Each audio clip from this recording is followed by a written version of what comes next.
আসসালামু আলাইকুম। আজ আমি আপনাদের শোনাবো হযরত ইব্রাহিম আলাইহিস সালাম ও আগুনের মুজিজা। আরবের মাটিতে এক রাজা নমরুদ অহংকারে অন্ধ। সে বলে, আমি জীবিত করি, আমি মৃত আদেশ দিই, আমি ঈশ্বর। মানুষ তার ভয়ে থরথর করে, কেউ সত্য বলতে সাহস পায় না। কিন্তু মিথ্যা তখন আসে সত্যর কণ্ঠ। ইব্রাহিম আলাইহিস সালাম তিনি সবার সামনে ঘোষণা করলেন, আমার রব আল্লাহ, তিনি আসমান জমিনের মালিক। মানুষ বিস্মিত, কেউ খুশি, কেউ রেগে আগুন, কারণ সবাই মূর্তি পূজায় মত্ন। আর ইব্রাহিম আলাইহিস সালাম তাদের ভুল পথে চলা দেখেছেন। তিনি বললেন, তোমরা যাদের পূজা করো তারা নিজেরাই কিছু করতে পারে না, খেতে পারে না, শুনতে পারে না, সাহায্য করতে পারে না। মানুষ বানিয়েছে, এগুলো ঈশ্বর নয়, আল্লাহই একমাত্র ইলাহ। লোকেরা ক্রোধে অন্ধ হলো, মূর্তিগুলো ভেঙে দিয়েছে। ইব্রাহিম, শাস্তি দাও, আগুনে জ্বালিয়ে দাও। রাজ আদেশ দিল, এক বিশাল চিতা তৈরি করো, এমন আগুন জ্বালো ইতিহাসে কেউ দেখেনি। মানুষ কাঠ জমায়, ঘাস জমায়, তেল ঢালে, দিন রাত ধরে আগুন জ্বালানো হয়। আগুনের তাপ এত প্রলেপ যে কাছে যাওয়া যায় না, এতটাই শক্তিশালী আগুন যেন সূর্যের শিখা মানুষকে নেমে এসেছে।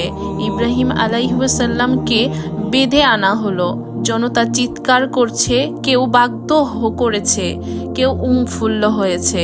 রাজ আদেশ দিল, ধরে এনো, আগুনে ফেলে দাও। কিন্তু আগুন এত বড় যে কাছে যাওয়া যায় না, তাই তৈরি করা হলো কাঁটাপন্ট, বড় তীর নিক্ষেপের যন্ত্রের মতো। ইব্রাহিম আলাইহিস সালাম চুপচাপ, চোখে শান্তি, মুখে প্রশান্তি, কারণ তিনি জানেন মানুষ পরিকল্পনা করে আর আল্লাহর পরিকল্পনা সর্বোচ্চ। ঠিক তখনই আসমান থেকে জিবরাইল আলাইহিস সালাম অবতরণ করলেন।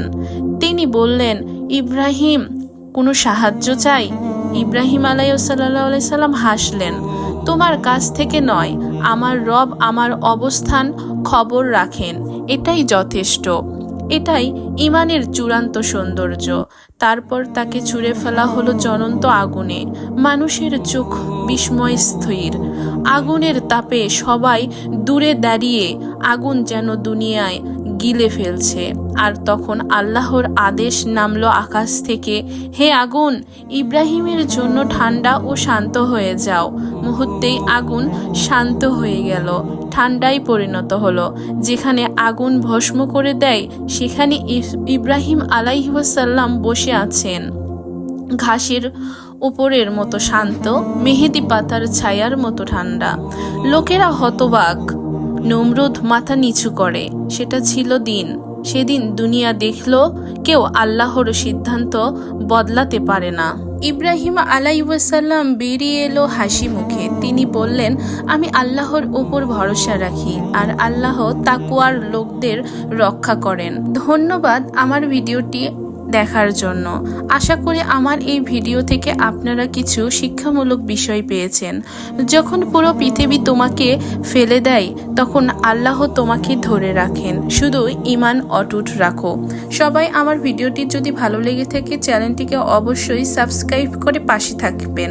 ধন্যবাদ সবাইকে ভিডিওটি দেখার জন্য।